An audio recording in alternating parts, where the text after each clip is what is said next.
Di video sebelumnya kita sudah membuat tabel kemudian model. Nah, di video kali ini kita akan membuat rootnya dan beberapa fungsi di controller.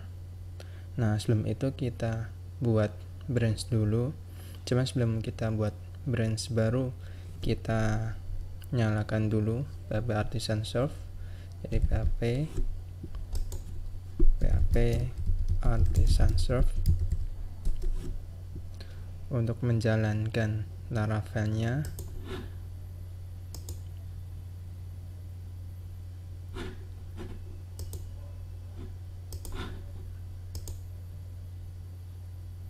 Oke, udah.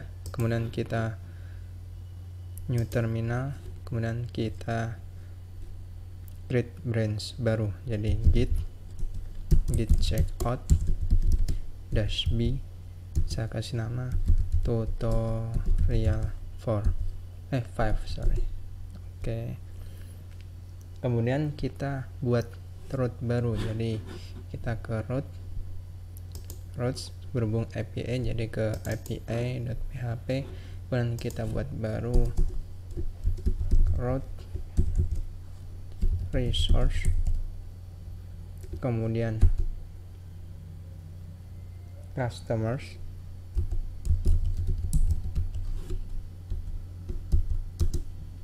kontrolnya customer controller. Oke, kemudian save. Nah, berhubung kita belum punya controller, jadi controller untuk customer, jadi kita buat juga PHP Artisan make controller, kemudian customer controller, kemudian saya kasih dash resource. Dash resource ini otomatis membuat function sesuai resource. Jadi ada index, ada create, store, edit, dan kawan-kawan. Saya enter. Nah, di sini kita cek. Nah, yang sudah ada beberapa function. Kemudian di sini kita tambahkan use app customer, model customernya. Oke, kemudian kita coba tes dulu untuk index. Misalkan kita return string ya, all customers misalkan, titik koma, save. Nah, kita bisa lihat rootnya yang aktif, jadi tinggal jalankan PHP Artisan root list, kemudian path sama dengan API. Nah, ini adalah rootnya, ada get API customers, post API customers, dan nah sampai sini. Kemudian kita coba ke postman, kemudian kita buat collection baru, misalkan namanya my customer, kemudian create, kemudian kita buat request baru, kemudian add request, kemudian kita kasih nama misalkan get all customers, kemudian save to my customers. Sekarang kita buka requestnya ya. Nah, ini get. Nah, rootnya berarti nih saya copy, kemudian slash, tadi adalah rootnya adalah API/customers. Oke, API/customers. Kemudian di sininya accept application/json, kemudian send. Nah, ya sesuai ini ya, sesuai yang kita set di controller. Kemudian kita buat selanjutnya, kita buat untuk store-nya. Jadi ini saya buang dulu. Kemudian kita buat validasi dulu data, dimana request yang masuk akan divalidate ya. Validate, dimana kita buat yang wajib diisi. Pertama yang pasti adalah user ID ya, user ID. Kemudian di sini udah saya bikin required, kemudian ini saya copy paste. Jadi user ID, kemudian name, kemudian email, kemudian telepon, terakhir address. Nah, ini disimpan di data, kemudian saya buat variabel baru, misalkan namanya customer, adalah customer create data. Kemudian akan saya return jika berhasil. Ini return response,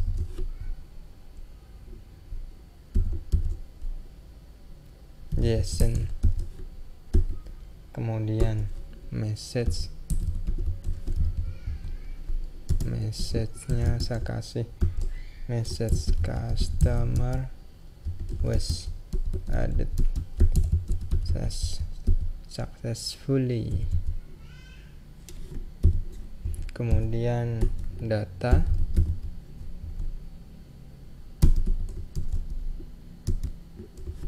di sini adalah customer. Oke, kemudian saya kasih kode 201. Oke, kemudian save. Nah, berhubung kita butuh user ID, nah sementara ini nanti kita send manual, dan berhubung kita juga belum punya data user, jadi kita coba register, kemudian misal namanya administrator atau admin aja yang pendek. Admin, addressnya adalah admin@mycustomer.com, kemudian passwordnya saya masukin. Nah, kemudian register. Nah, kemudian saya cek di DB nya localhost php-admin. Nah, di sini saya cek di user, seharusnya udah ada. Nah, ini admin. Nah, API tokennya juga udah keisi. Oke, kemudian kita coba tes di Postman, kita buat baru, misal ini bisa kita duplicate, kemudian kita rename, insert atau create customer ya, create new customer, kemudian kita edit, berarti di sini adalah post. Nah, untuk URL-nya kalau kita lihat di sini itu sama, hanya saja pembedanya adalah post, edit post, kemudian ini. Nah, di sini sama, accept, kemudian application JSON. Kita coba send. Nah, di sini akan muncul ini validasi yang kita buat tadi, user ID, required name, email. Nah, ini harus kita isi. Jadi kita masukkan di body sini, kemudian kita yang raw saja, kemudian pilih yang JSON. Nah, pertama user ID ya. User ID kita isikan, pakai petik 2, user ID. Di sini 1 ya. Jadi kita harus dulu 1. Nah, ini kalau kita send, maka akan berkurang. Jadi name, email, telepon, address, user ID-nya udah hilang. Jadi ini saya copy, kemudian segini, kemudian name, email, telepon, kemudian address. Sekarang kita isi name-nya, misalkan Torik Aziz, kemudian emailnya torik.aziz@gmail.com, kemudian teleponnya 085641642643 misal, kemudian address-nya misalkan Jakarta Selatan. Oke. Nah, kemudian kita send. Nah, ini muncul pesan seperti ini, artinya berhasil.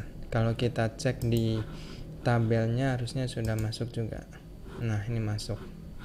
Kemudian untuk ininya, ini kita save, bisa save. Kemudian ke get all customer, ini kita save juga. Kemudian kita ubah di sininya, di functionnya sini. Nah, ini kita ubah biar dia return dari realnya, dari db-nya. Kemudian jadi ini saya buat variabel customer, kemudian sama dengan customer titik dua kali all. Oke. Kemudian return response, kemudian JSON,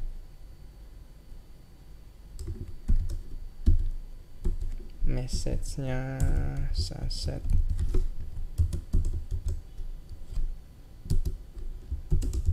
list all customers, kemudian datanya customer. Oke, save, kemudian kita coba jalankan lagi. Nah, seperti ini. Oke, artinya kita udah berhasil membuat function untuk index, kemudian store. Untuk function lainnya akan kita lanjut di video berikutnya. Nah, untuk yang ini kita push dulu di branch kita. Jadi kita staging dulu, git add spasi titik, kemudian git commit -m, kemudian namanya create route, kemudian function index and store in customer controller. Oke, kemudian enter.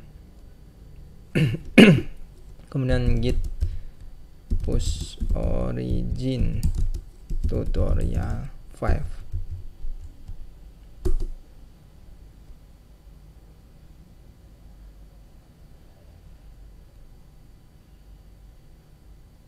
Sekarang kita ke master, git checkout master. Nah, di sini deleted ya. Nah, jadi kita merge, git merge tutorial 5.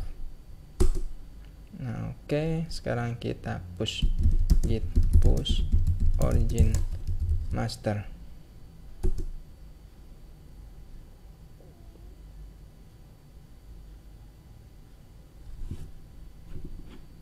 Oke, berhasil.